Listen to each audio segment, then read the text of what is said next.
Pancasila. Pancasila, 1 bintang, 2 rantai, 3 pohon beringin, 4 kepala benteng, 5 baji dan kapas.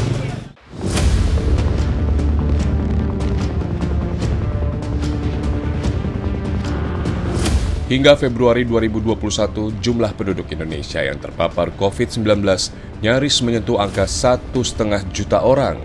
Sebuah fakta yang harusnya tidak lagi membuat orang abai pada protokol kesehatan. Tapi setahun sudah pandemi mendera, masih saja banyak orang yang tak punya kesadaran tinggi menegakkan protokol kesehatan. Abai masker masih ditemukan di mana-mana. Kalau protokol kesehatan paling sederhana saja tidak dipatuhi, lalu kapan kita bisa terbebas dari pandemi? Apalagi Indonesia kini tercatat sebagai salah satu negara dengan memiliki angka penularan dan kematian tertinggi di kawasan Asia dan Asia Tenggara. Saya kan mau tahu nih, Akang pasti sudah tahu resikonya kan tentang COVID gitu. Seberapa dekat orang-orang yang COVID di sekitar Akang nih? Apakah sudah ada keluarga dan juga teman-teman yang kena? Kalau keluarga belum pernah. Alhamdulillah belum ya? Belum ya.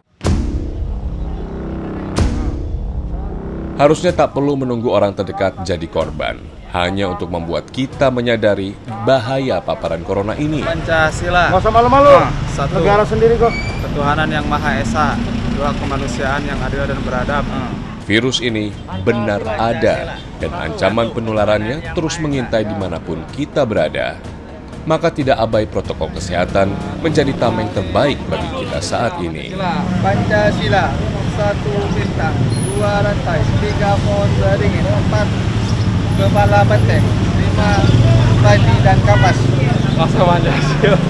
Pancasila, 1 ketuhanan yang Maha Esa. Pancasila.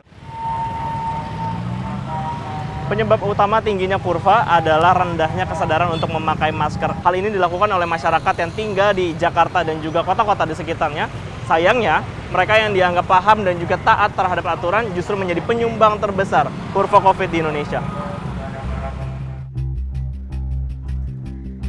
Kesadaran ini perlu dibangun serius, mengingat Kementerian Kesehatan telah mencatat hingga bulan Januari 2021, tingkat keterisian tempat tidur di rumah sakit rujukan COVID-19 secara nasional sudah mencapai 64,83%.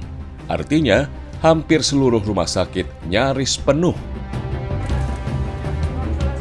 Konsekuensinya, kemampuan tenaga kesehatan dan rumah sakit memberikan pengobatan COVID sudah diambang batas. Bahkan ada beberapa daerah yang bed occupancy rate-nya sudah mencapai 88%.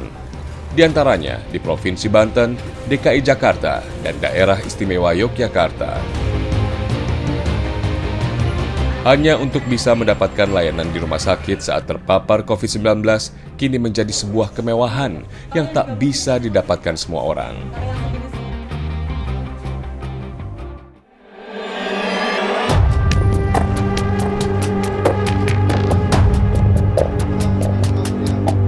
Tidak sedikit orang yang terpaksa hanya bisa menjalani isolasi mandiri di rumah tanpa pengobatan yang memadai untuk meredakan berbagai keluhan yang datang saat terpapar COVID-19.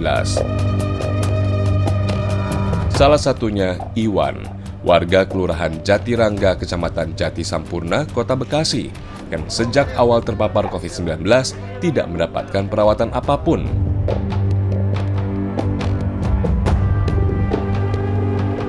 Pihak RT, RW, kelurahan, dan desa hanya bisa melakukan tindak pencegahan dengan menggelar program penyemprotan disinfektan ke rumah warga.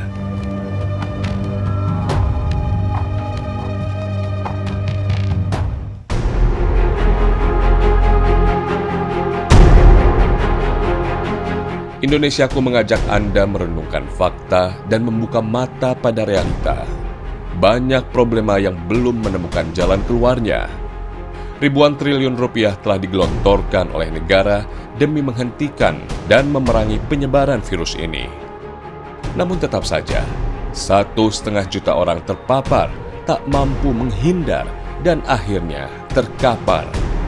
Di tengah belenggu ancaman kesehatan dan himpitan masalah ekonomi, saya, Anda, dan kita semua bisa aktif ikut serta menjadi serdadu memerangi virus corona.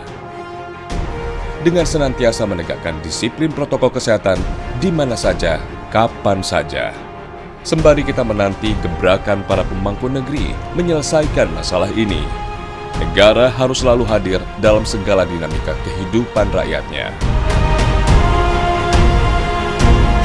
Inilah Indonesiaku yang sedang berduka karena corona. Mari satukan langkah menghadapinya. Ayo, lawan corona.